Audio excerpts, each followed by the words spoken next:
It was a lovely day on Saturday the 7th of October 2006.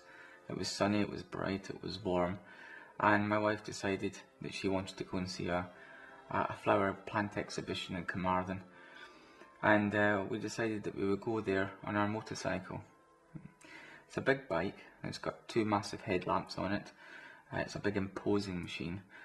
Although it goes quite fast, as you can probably see, I'm not a boy racer, and we were enjoying our trip down the road when we saw a vehicle come up to a junction, and he stopped, and we assumed that he was stopping for us.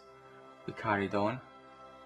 We were travelling the speed limit of the time, which I think we're travelling 55 miles an hour on a 60 miles an hour road, and he just decided as we went up to him to pull straight out.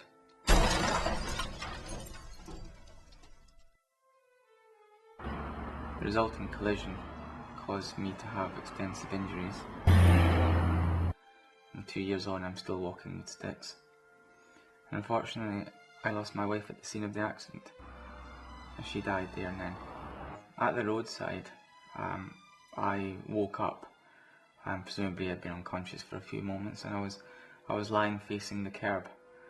Unfortunately I was facing away from my wife, so I wasn't aware of what happened.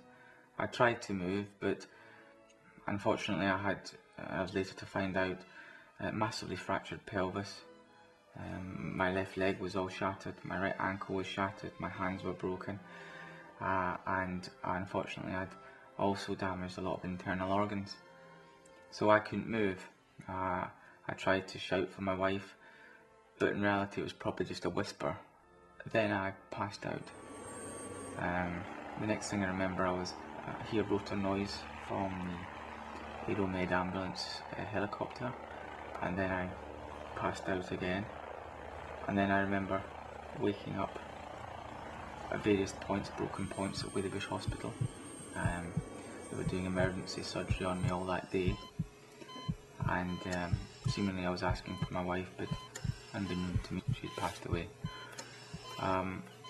And I wasn't to know that my wife had passed away for quite some time, and because of my grief and anxiety at the time, they put me into a medically induced coma for a few days. But every time I would wake up I would ask about my wife, because I couldn't remember what happened. So 6 times, I think it was, they had to tell me how my wife had died, and because I went so grief-stricken, I back into the morphine, and so it went on until eventually it sunk in and I was well enough to be able to take it aboard. But we didn't really know until he went to court. He was charged with causing death by dangerous driving, driving whilst under the influence of alcohol, and driving whilst under the influence of a Class A drug. It's only when the story came out that it became apparent just how bad he actually was.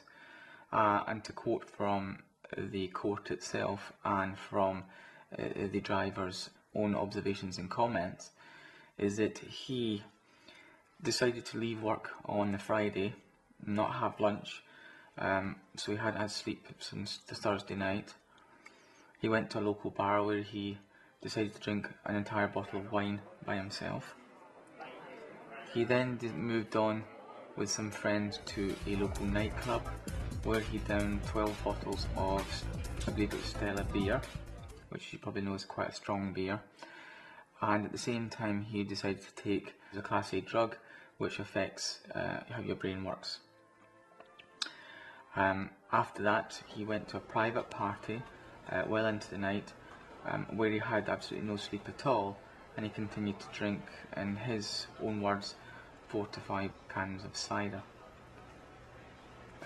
In that morning he was driven back to his car, and he then with 2 other friends decided to go for to Oakwood, I believe it was, theme park.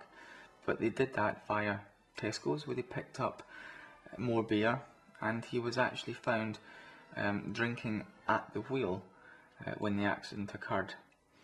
He was breathalyzed at the time and found to be, well, nearly 3 times over the legal limit. Of course he denied it all, and the passengers in the car at the court suggested that he was actually fit to drive and they saw no reason why he couldn't drive, and that was despite the fact that they both agreed that they themselves were totally unfit to drive. My son Liam, luckily he wasn't on the back of the bike that day. I lost my wife that day, and that was a tragedy that's almost beyond bearing every day. But he was only 13. He lost his mum. In fact, he nearly lost his father. If it wasn't for the fact somehow I survived that. The doctors came out shaking their head and thinking that I wouldn't survive the night. My family were told that I probably wouldn't survive, and they were looking for wills. My son was told that his dad would probably die. He was looking, at 13 years of age, at being an orphan. Luckily circumstances were not as bad as that. I did survive.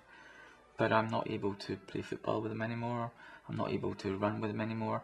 I'm not able to do the things that most parents would do with their kids, simply because I have to walk with sticks or sometimes be in a wheelchair. And the sad thing is on that day somebody was going to die. Unfortunately, it was my wife. There were lots of people there.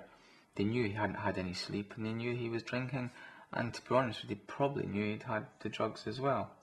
The people that were in the car with him obviously knew he'd been drinking, and they, for their own selfish purposes, they obviously wanted to go and have a good time in Oakwood, allowed him to drive the car.